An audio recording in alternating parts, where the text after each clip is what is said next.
Hello students, welcome और welcome back to my channel Hina Khan. मैं हूं आपकी होस्ट, दोस्त और करियर एडवाइज़र हिना खान। 12वीं यानी कि 12th किसी भी स्टूडेंट के जीवन का एक ऐसा पड़ाव जिसको पास करने के बाद वो एक अच्छे भविष्य के सपने देखता है और वो चाहता है कि उसको उसकी ड्रीम यूनिवर्सिटी या कॉलेज में एडमिशन मिल जाए। ये यूनिवर्सिटी या college state level, central level या फिर प्राइवेट हो सकते हैं, जो भी उसने अपने मन में बनाए हों कि उसके लिए वो ड्रीम कॉलेज है। लेकिन कॉलेज में एडमिशन लेने के बाद मैंने ये देखा है कि बहुत सारे स्टूडेंट्स को बाद में पछतावा होता है कि उन्होंने गलत कॉलेज चूज़ कर लिया।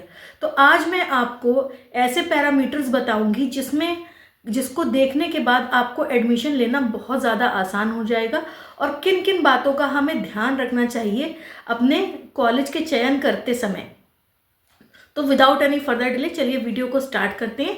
अब वीडियो में आगे तक मेरे साथ बने रहिएगा। As a parent, as a teacher, as a guardian, जो भी आप हैं, एज ए स्टूडेंट, तो आपके सारे डाउट क्लियर हो जाएंगे कि हमें कॉलेज का चुनाव करते समय किन किन बातों का ध्यान रखना चाहिए। देखिए, सबसे पहले तो हमें ध्यान रखना चाहिए कॉलेज जब हम चयन कर रहे हैं प्लेसमेंट रिकॉर्ड्स का, क्योंकि जब भी पेरेंट्स मेरे पास आते हैं एक कॉमन क्वेश्चन होता है कि ROI हमारा क्या होगा। जी हाँ, किसी भी पर्टिकुलर कोर्स में एडमिशन लेने के बाद उनके बच्चे को कहाँ पर प्लेसमेंट मिलेगा और कितना मिनिमम और मैक्सिमम पैकेज होगा। तो इन सारी बातों को आपको बहुत ध्यान रखना चाहिए कॉलेज चयन करते समय।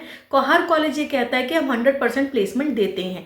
100% प्लेसमेंट का मतलब ये है कि जितने भी स्टूडेंट उनके पास कॉलेज में कैंपस में जब कंपनीज आई, जब वो कैंपस प्लेसमेंट में बैठे हैं तो कितने बच्चों का चयन हुआ, वो इस बात पर निर्भर करता है। वो कभी ये नहीं बताते हैं कि हमारे पास कितने ऐसे स्टूडेंट्स हैं जिन्होंने कैंपस प्लेसमेंट को रिजेक्ट किया है और वो अपने आप जो है वो अपने आप से एडमिशन लेने के लिए वो देख रहे हैं।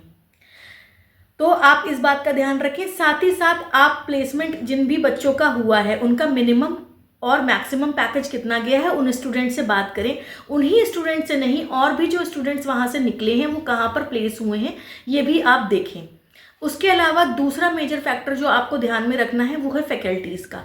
फैकल्टीज़ वहाँ पर कैसी हैं, वहाँ के कॉलेज से कितने रिसर्च पेपर पब्लिक हो चुके हैं, कॉलेज की जो फैकल्टी है उनके पास नेट PhD है या नहीं है, वो कॉलेज की फैकल्टी कितनी एक्सपीरियंस है, कितने सालों से वो इस इंडस्ट्री में है जो बच्चों को पढ़ा रही है, क्या वो टेक्निकल शिक्षा देने के लिए पूरी तरीके से सही है। अगर आप टेक्निकल कोर्सेज में एडमिशन ले रहे हैं, अगर आप ट्रेडिशनल कोर्सेज में भी एडमिशन ले रहे हैं, तो इन बातों का आपको बहुत अच्छे से ध्यान रखना है। तीसरा जो मेजर फैक्टर आपको देखना है वो देखना है कैंपस और वहाँ की लैब जो है वो किस तरीके से हैं।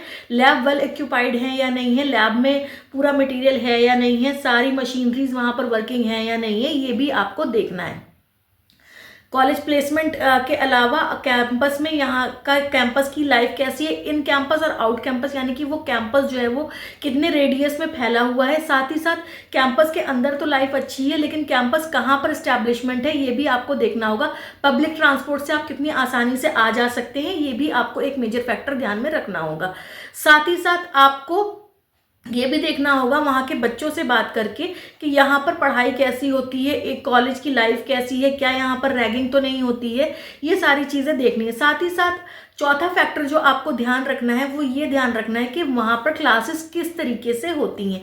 जी हाँ, अगर आपने एडमिशन ले लिया है, बहुत से बच्चे एडमिशन लेने के बाद गवर्नमेंट एग्जाम की प्रिपरेशन करना चाहते हैं, कुछ गेट की प्रिपरेशन करना चाहते हैं, कुछ चाहते हैं कि वो आगे चलकर जो है गवर्नमेंट एग्जाम में चले जाएं। तो साथ ही साथ कॉलेज के साथ ये सब आप मैनेज कर पाएंगे या नहीं कर पाएंगे, ये भी आपको एक मेजर फैक्टर ध्यान में रखना होगा क्लासेस के साथ साथ। पांचवा जो मेजर फैक्टर है वो आपको ये ध्यान में रखना होगा कि वहां से निकलने के बाद आपकी लाइफ कितनी सिक्योर हो सकती है, कैसे आपने एक जो कॉलेज का चयन किया है वो बिल्कुल सही है या नहीं है, फीस जो आपने दी है उसका रिटर्न ऑफ इंटरेस्ट आपको कितना मिलता है। ये सारी बातों का ध्यान में रखते हुए ही आप कॉलेज का चयन करें, हड़बड़ी बिल्कुल ना करें।